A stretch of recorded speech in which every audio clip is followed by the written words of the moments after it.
All right, I'm Derek Levitt, and I'm going to be showing the website that I built for COMM 310 and explaining how it works and why I built it the way I did. So just real quick overview of the website. This top section here is kind of my intro section with a slider with 3 different pictures and our motto. As you go down, it goes on and expresses the different things that I felt would be important to someone that wants to volunteer at this organization.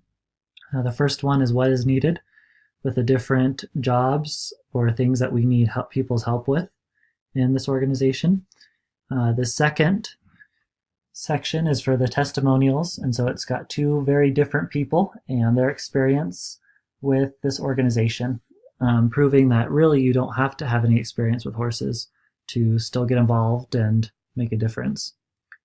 This third section that I have here are examples of kids that are being helped with this organization.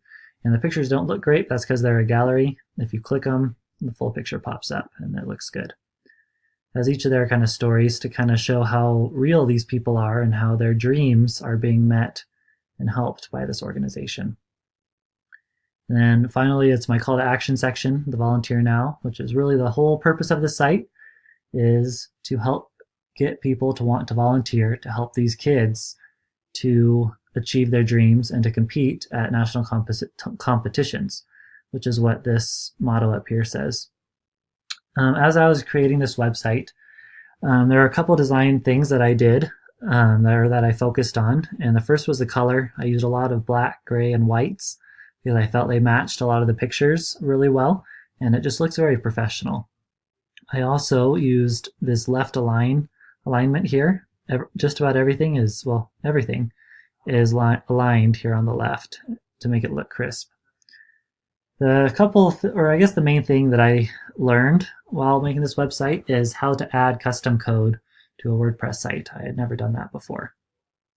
The most difficult thing that I did with this website was probably finding and optimizing the photos. There's a lot of different kinds of photos that I needed, and I wanted to make them look just right. And it was really hard to find those specific ones, but then also trying to crop them and optimize them.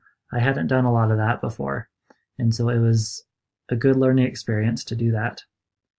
This is my website. I hope you like it, and I'd love some feedback on what people think.